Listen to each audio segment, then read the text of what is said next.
ರೈತ ಬಾಂಧವರು ಎಲ್ಲರೂ ಉಗ್ರ ಹೋರಾಟ ನಡೆಸಿದ್ದಾರೆ. ಅದೇ ರೀತಿ ಇವತ್ತಿಗೆ 6 ದಿನಗಳ ಕಾಲ ಶತಪ್ರಯತ್ನ ಮಳೆ ಬಿಸಿಲು ಗಾಳಿ ಏನದ ಈ ಸತ್ಯಾಗ್ರಹವನ್ನು ಚಳವಳಿ ಏರ್ಪಾಡು ಮಾಡಲಾಗಿದೆ. ಇವು ಫ್ಯಾಕ್ಟ್ರಿಯ ಎಲ್ಲ ರಾಜಕೀಯ ಮುಖಂಡರು, ಕಾಂಗ್ರೆಸ್ ಇರ್ಬೋದು, BJP ಇರ್ಬೋದು, JDS ಇರ್ಬೋದು, ಎಲ್ಲ ಪಕ್ಷದ ಮುಖಂಡರು ಕೂಡ ಶುಗರ್ ಫ್ಯಾಕ್ಟ್ರಿಗಳದಾವ. ನಮ್ಮ ಬೆಳಗಾವಿ ಜಿಲ್ಲೆ ಇರ್ಬೋದು, ಬಾಗಲಕೋಟೆ ಇರ್ಬೋದು, ಎಲ್ಲ ರಾಜಕೀಯ ಮುಖಂಡರು ಕೂಡ ಫ್ಯಾಕ್ಟ್ರಿಗಳದಾವ.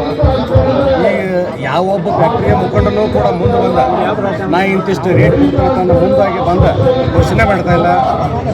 ಆದ ಕಾರಣ ಮತ್ತು ಇನ್ನುಳಿದ ಮಹಾರಾಷ್ಟ್ರ ಭಾಗದ ಅವರು 3,414 ರೂಪಾಯಿ ಆಲ್ರೆಡಿ ಘೋಷಣೆ ಮಾಡಿದ್ದಾರೆ. ನಾವು ಇನ್ನೂ ನಾವು ಕೊಡ್ತೀವಿ, ನಮ್ದು ಏನು ಬೇಡಿಕೆ ಬಂದರೂ ಇನ್ನೂ ಮಹಾರಾಷ್ಟ್ರ ಜಾಸ್ತಿ ಕೊಡ್ತೀವಿ ಅಂತ ಬೇಡಿಕೆ ಇರ್ತಾರೆ. ಆದರೆ ನಮ್ಮ ಕರ್ನಾಟಕದವ್ರು ಇವ್ರು ನಮ್ಮ ಬೆಳಗಾವಿ ಆಯ್ತು, ಬಾಗಲಕೋಟೆ ಆಯ್ತು, ಇವ್ರು ನಮಗೆ ಇಷ್ಟು ಕೊಡಕ್ಕೆ ಆಕೈತೆ ಅಂತಂದು ಬೇಡಿಕೆ ಕೊಡ್ತಾ ಇಲ್ಲ. ಅವ್ರು ಆಶ್ವಾಸನೆ ನಮಗೆ ಕೊಡ್ತಾ ಇಲ್ಲ. ಅದಕ್ಕೋಸ್ಕರ ನಾವು ಉಗ್ರ ಚಳವಳಿನ ಮಾಡಕತ್ತೀವಿ. ಇವತ್ತಿಗೆ 6 ದಿವಸ ಆಯ್ತು. ಇನ್ನು ಇವಾಗ ಬಂದು ನಮ್ಗೆ ಕೊಟ್ಟದ್ದಾದ್ರೆ ನಾವೇನು ಸಮಾಧಾನ ತೃಪ್ತಿ ಪಟ್ಕೊತೀವಿ.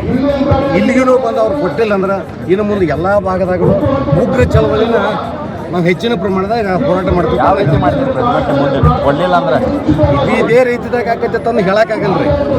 ಹೆಚ್ಚಿನ ಪ್ರಮಾಣದಾಗ ನೋಡ್ರಿ, ರೈತರು ರೊಚ್ಚಿಗೆದ್ರೆ ಏನು ಮಾಡ್ತಾರೆ ಅಂತ ಹೇಳೋಕ್ಕಾಗಂಗಿಲ್ಲ. ಏನು ನಾವು ಸಾಯಕ್ಕೆ ತಯಾರಾಗಲ್ಲ, ಜೀವ ತೆಗಿಯಾಕೆ ತಯಾರಾಗಲ್ಲ, ಏನು ಎಲ್ಲಿ ಅನಾಹುತಕ್ಕೆ ಲಿಮಿಟ್ ಇರೋಂಗಿಲ್ಲ, ಅದನ್ನು ಹೇಳೋಕ್ಕಾಗಂಗಿಲ್ಲ. ಮಾತ್ರ ಉಗ್ರ ಚಳವಳಿ ಮಾಡುವಂತೂ ಶತಸಿದ್ಧ. ಇದರೊಳಗೆ ಎರಡನೇ ಮಾತಿಲ್ಲ. ನಿಮ್ಮ ಹೆಸರು ಬಾಳಪ್ಪ ಪೂಜಾರಿ.